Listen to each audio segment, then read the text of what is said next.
Hi guys! Welcome back! Para sa video natin today, pag-uusapan natin ang side effects ng mga pills. Kung gumagamit ka na ng pills ngayon o nagbabala ka pa lang na gumamit ng mga ito, para sa'yo ang video natin. Hindi lahat ng babae ay nakakaranas ng mga side effects na to. Ang swerte mo kung wala kang nararanasang side effect at all. Naniniwala din ako sa hiyangan ng pills. Mamaya ikukwento ko sa inyo yung experience ko. At tandaan natin na hindi porke magkaparehas kayo ng pills na tinitake ay parehas na rin yung epekto sa inyo nito. Iba-iba siya kada tao. Kumbaga, depende sa pagtanggap ng katawan mo, depende sa katawan mo yung magiging epekto. Kung nagtitake ka ng pills, ilan sa mga side effects na pwede mong maranasan, una ay yung irregular bleeding. Yung iba nagsaspotting, yung iba naman ay talagang dinudugo habang nandoon pa sila sa active pills o habang umiinom pa sila ng pills. Nangyayari to lalo na kung umpisa ka pa lang, kung bago ka pa lang umiinom ng pills dahil nga yung katawan mo ay nag-a-adjust pa siya. At itong spotting o bleeding na ito, napakarami pong customers namin ang nagtatanong kung normal ba siya, bakit daw sila dinudugo, bakit hanggang ngayon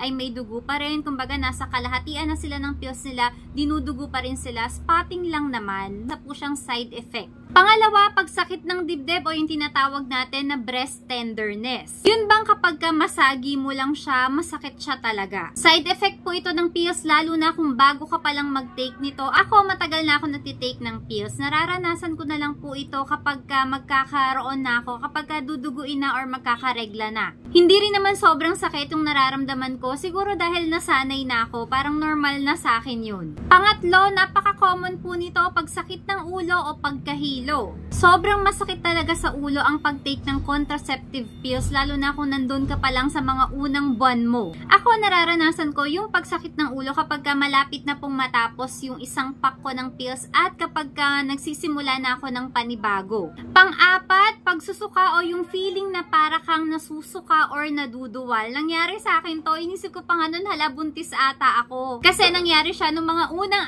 araw, unang linggo ko ng pag-take ng pills, pero kasama pala siya. Side effect din po pala ito. Panglima, bloating. Hindi ko siya naranasan ever, pero marami akong kakilala na nakaranas nito. Pati yung best friend ko, alam nyo, tinigil niya yung pagtitake niya ng Dayan dahil nga sobrang laging feeling bloated siya at makikita mo talaga yung tiyan niya lumaki. Maganda sana yung effect sa kanya, maganda sa buhok niya, sa balat niya, yun nga lang, yung tiyan niya talaga, yun yung side effect na ayaw talaga niya. Ang anim, cravings, nararanasan nyo ba to? Napapansin nyo ba na habang nagpipills kayo, kasabay din nun yung pagkikrave nyo ng iba't ibang klaseng pagkain. Pwede na matamis, maalat, yung mga ganun. Nararanasan ko ito buwan-buwan kapag ka matatapos na ako doon sa pack ng pills ko. Tapos, ang gara nga kapag naman magsisimula na ako ng panibago, para bang wala akong gana. Wala akong ganang kumain, lalo na ng kanin. Pang-pito, mood swings. Mga mister, madalas bang tuyuin ang mga misis nyo na nagtitake ng pills? Kasama po siya sa side effects. Expect nyo na napakalakas ng toyo ng asawa nyo kapag ka matatapos na yung kanilang pack at kapag ka mag-uumpisa na sila ng panibago. Naalala ko may nag-comment sa TikTok ko, ang sabi niya, ano daw, muntik pa araw silang maghiwalay ng asawa niya dahil nga sa mood swings niya.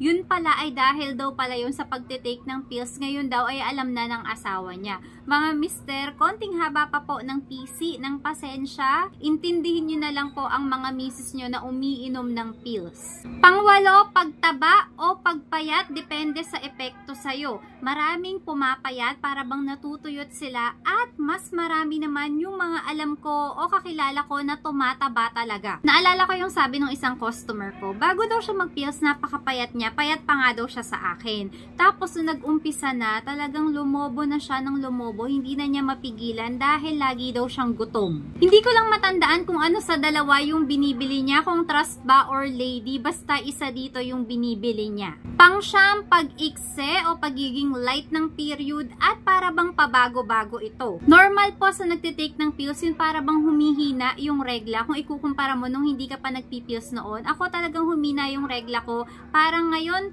2 to 3 days na lang. 3 days na yung pinakamatagal na duguin ako, tapos mahina lang siya. Meron namang iba na habang nagpipills pa lang, nire-regla na sila. Meron namang iba na nasa rest period na sila o nasa 7 inactive pills na sila ay hindi pa rin sila nagkakaregla. Iba-iba talaga siya, pwede na maging maaga, maging late, o pwede naman na tuluyang wala ka talaga, hindi ka talaga re-reglahin. Kapag ka ganun po ang nangyari sa inyo, hindi kayo dinugo, pero sigurado ka naman na everyday, almost the same time, ay iniinom mo yung pills mo, wala ka namang dapat ipag-alala. Mag-alala ka kapag ka alam mo sa sarili mo na hindi mo iniinom ng tama yung pills, tapos meron kang mga araw na nalilimutan o yung tinatawag natin na missed pills. Kapag po ganyan, magpa-check up na po kayo agad, o di naman kaya mag-PT po kayo. Pang-10, skin problems. Ako, sobrang nasagot ng Dayan yung acne ko. Yung problema ko sa acne, talagang sinulusyonan niya. Simula kasi nung nag-pills ako, hindi na ako tinubuan ng maraming pimples. So, tubuan ako 1, 2, or 3. Syempre, malaking bagay din po yung pagsa-skincare. Pero, meron naman pong iba na nung nag-start sila mag-pills, ayun, naglabasan na yung mga pimples nila. Kapag po ganyan, pwede po kayong bumalik sa mga OB nyo para lang maitanong nyo kung normal ba yun sa kaso nyo. Kasi, diba, baka sa una lang na ganoon yung epekto niya, kapag katagal naman ay magiging okay na rin. Nung una nga akala ko lahat ng nagtitake ng Dayan o di naman kaya ng Althea, kasi parehas lang silang dalawa, diba? Ito, ayan, silang dalawa ay parehas lang. Akala ko lahat ng uminom nito ay kumikinis. Merong nag-comment sa TikTok ko na hindi. Dayan yung ginagamit niya, sobrang pinimple daw siya ng marami. So, ang sinasabi ko nga, hiyangan talaga kung saang pills ka mahihiyang. Pang-11, side effect po ng pills ang low libido, o yung pagkawala ng gana ng isang babae sa pakikipagtali. At pang-12, panghuli na rin natin to, pagka-dry at pagkate ng are. Maraming nagko-comment sa akin yan na bakit daw parang naging dry sila simula nung nag-pills sila. Isa po yan sa mga side effect ng pills. Tapos yung pagkati ng are, depende po yan sa magiging epekto sa inyo. Ito na yung sabi ko sa inyo na ikukwento ko. Dayan or Althea, okay lang sa akin. Pero isang napansin ko, kapag ka Althea ang ginagamit ko, sa mga unang araw ng pag-take ko nito, sobrang kati talaga niya sa are.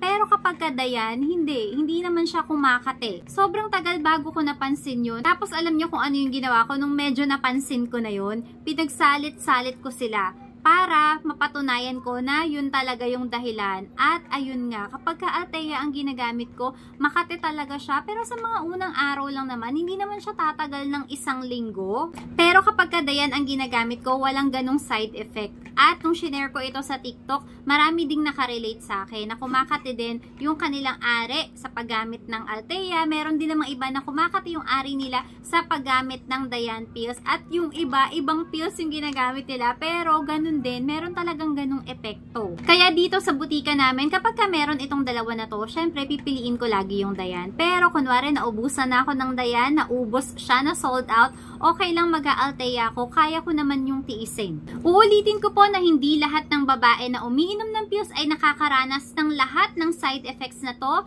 Merong iba na nakakaranas sila 1 lang or 2 or 3. Marami din pong nagtatanong sa akin kung ano ba yung pills na walang side effect. Hindi ko po kayo masasagot dyan kasi depende yun sa inyo. Depende sa pag-react ng katawan nyo. Kasi maski ako nga nakakaranas ako ng side effect eh. Ikaw na nanonood, ano ang tinitake mo na pills ngayon at ano ba ang side effects sa'yo? I-comment mo na yan sa baba. That's all for today. Salamat po sa panonood. Para sa iba pang videos na katulad dito, huwag niyo pong kalimutang i-subscribe ang channel namin, Team Castle Vlogs. Follow niyo rin po kami sa TikTok, pati na rin sa Facebook. So, ulitin. Bye!